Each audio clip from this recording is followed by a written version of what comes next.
Gee, the text like that. Welcome to Talking Shop. Yeah, we're back at it. Got a nice little short text today from Mark's Gospel about waves and sleepy Jesus, and telling people what's up. It's a good text. Kind of a powerful moment. Before you do anything else, though, subscribe, like the channel. Take a moment to share it with your friends. Leave some comments afterwards. But we're looking at Mark 4:35 to 41, the calming of the storm. We'll get after it. I have loved the evil way, spit out my Lord in every way. Yet I'm still the calming of the storm, Mark 4:35 to 41. On that day, when evening had come, Jesus said, "Hey, let's go to the other side." A little context, what's going on? What's the setting in which this is happening? Jesus was teaching, preaching, and he put off on a boat a little bit and was addressing the crowds. Yeah. Long time, a lot of teaching. A lot of teaching. Got to be tired. Yeah. So you get that, the image is they're big crowd, they're on the shore. He actually hops into the boat. Kind of works almost as like a little pulpit, if you will. Yeah. Like he's kind of away from them. And then what's kind of great is that's the scene where he just kind of goes, "All right, let's go." Yeah. Time to go. They just mosey on. And so, because we had a conversation about it, it says, in leaving the crowd, they took him with them in the boat just as he was. And we were like, what does that mean? Just as he... And it wasn't that like he didn't put on a life preserver or something like that. It was that he was already in the boat. Yeah. So they just, all right, let's head across. Yeah, you could almost do where he was probably would be a better place. But anyway. And there were some other boats with him. We hear that. All right? Yeah. So what happens? So they're crossing over, evidently. I mean, they probably didn't just sit there. They got on a boat because that's what they do. They're fishermen. They know how they do that. They even know how to do it at night. It was evening, so it's getting dark. So they're headed over. And Santa Anas start blowing. Santa Anas. For those of you who are here in California. No small squall. Yeah, no small squall. It was That's mega. true. Yeah. Yeah, a great windstorm arises. And the waves are getting so high there on that little Sea of Galilee that they're even breaking over the side into the boat. There is this famous painting of this scene. Is it? I don't know. Rembrandt. Is it Rembrandt? Mm-hmm. And the boat's been stolen, actually. Really? From the gardener in Boston, yeah. Huh. And it's like careening up the side of this huge wave, and there's Jesus, and he's just knocked out. He's just snoozing away there in the back of the boat. Right? Yeah. On a cushion. Yeah, if you want to use that, we're getting ahead of ourselves here, but Rembrandt actually paints that, and Dr. Kloa from the seminary actually pointed this out. As you get closer to Jesus, the scene in that painting gets more still. Oh, nice. Well, that's so the farther away you get from him, it's more chaotic. Guys are like trying, frantic. And as you get closer to Jesus, they're quiet in the back of the boat. Everything kind of calms down. That's a good, good preaching point. Yeah, there. if you want to use an image, there you go. That's a great one. Yeah, and it is a famous painting. So anyway, the windstorm arises. The boat is taking on water. Kind of depending on how you translate that. It was. This translation has it already filling. It was being filled. Water's getting in. Yeah. The boat is not going to survive on the surface much longer. At least the way they look at it. Yeah. And so our Lord's in the stern, and he's asleep. Yep.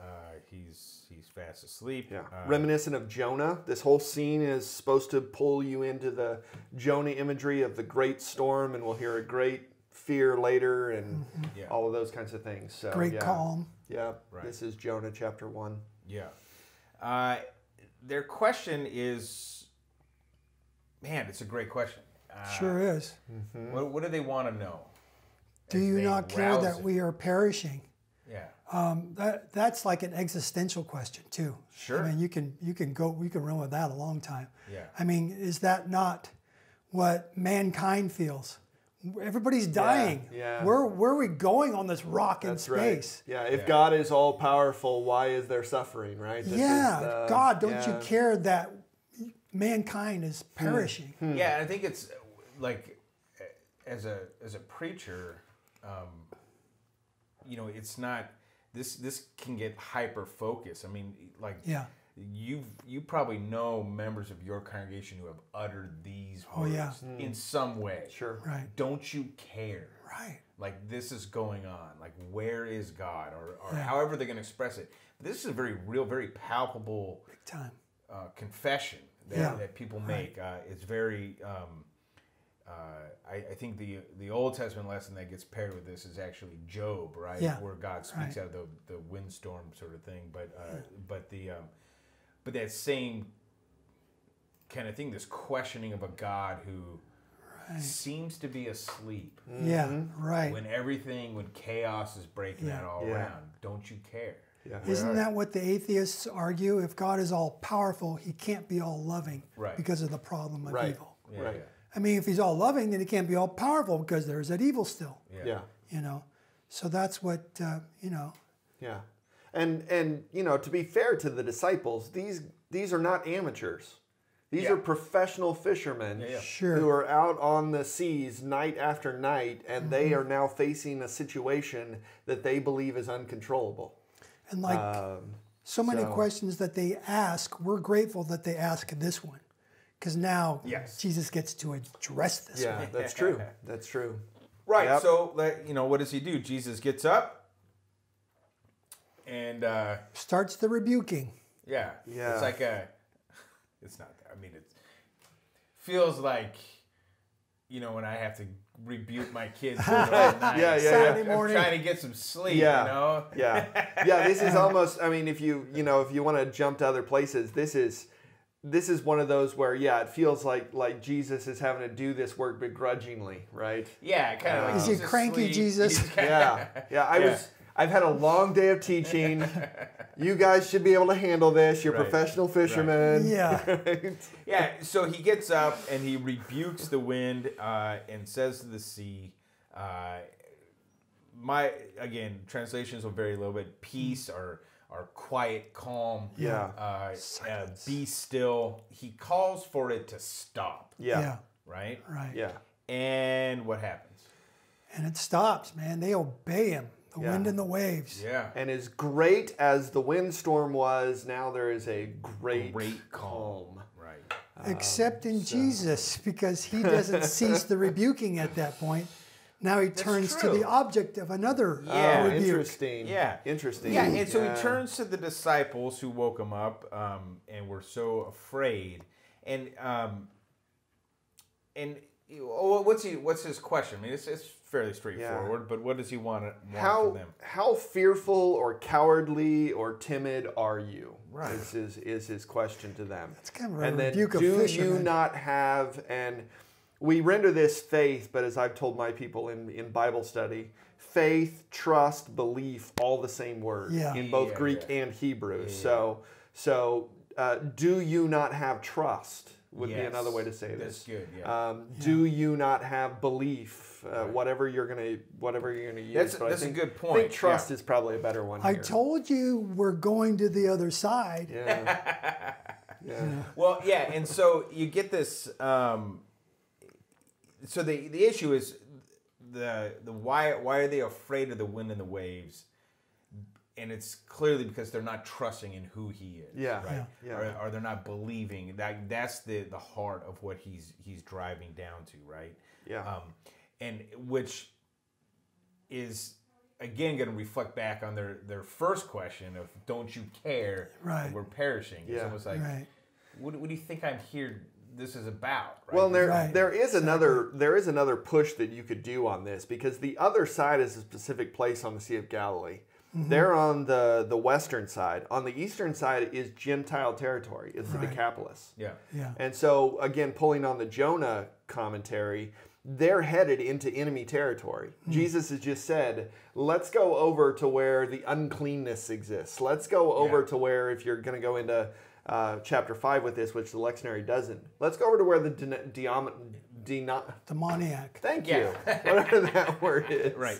Exist. And a storm pops up in the middle of the night. And they're like, we're not supposed to be here. Everything's unclean or all around them. See, everything's chaos. We knew it wasn't supposed to be. And Jesus pops up and says, don't you trust me? Now, and so I guess, and before we get to the final verse, then behind all this, the actions of Jesus in the boat to rebuke it is fueled in Old Testament imagery, especially from the Psalms. Yeah. I mean, we already talked a little bit about Jonah and Job, those things.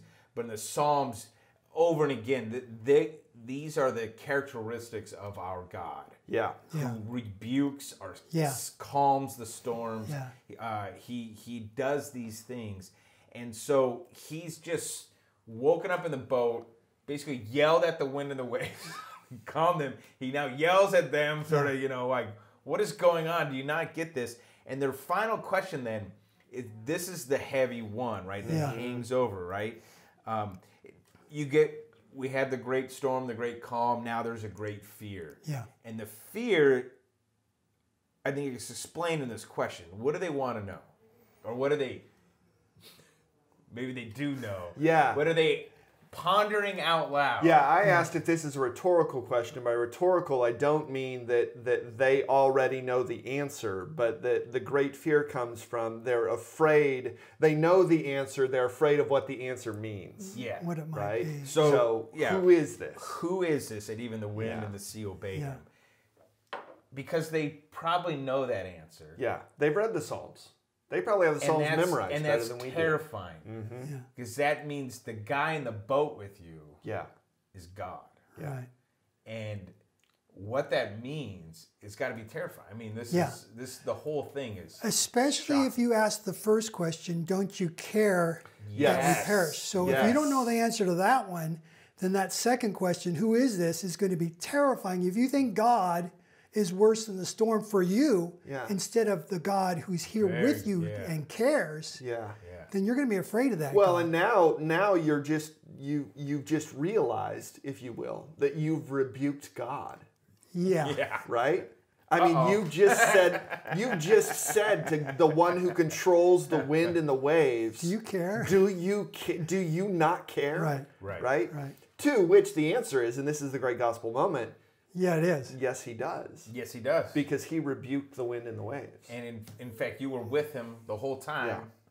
Yeah. You were okay. Yeah. I almost picture a Morpheus meme from The Matrix. Yeah. Don't you care if we perish, Master? And the answer is, what if I told you you were already perishing in your sins and trespasses? And that the whole reason why I came to earth is because I care. And by the way, talking about sleep, this is also foreshadowing. You mentioned it's looking back to some of the Psalms, but what about Holy Saturday where he lies in the sleep of death? Sleep. Do you not care? Yeah. Oh, that I you care. just killed this great prophet, or whoever you see him as. Man, that's a good That would be a bold sermon title. Do you not care? Do you not care?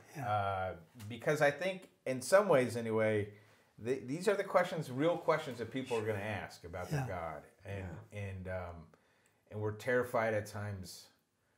Maybe we don't want the answer. And I guess the same thing over and again. The answer, the real answer is Christ every time. Well, if you get the right answer, the right answer is Christ. You're in that calm that Rembrandt painted. Yeah. Man, I think we did it. That's great. All right. Stop. Don't say another word. Yeah, don't ruin it. Drop so if you have any other insights, share them, of course. Stay with us, man. It's been fun. We'll keep at it. God bless your preaching.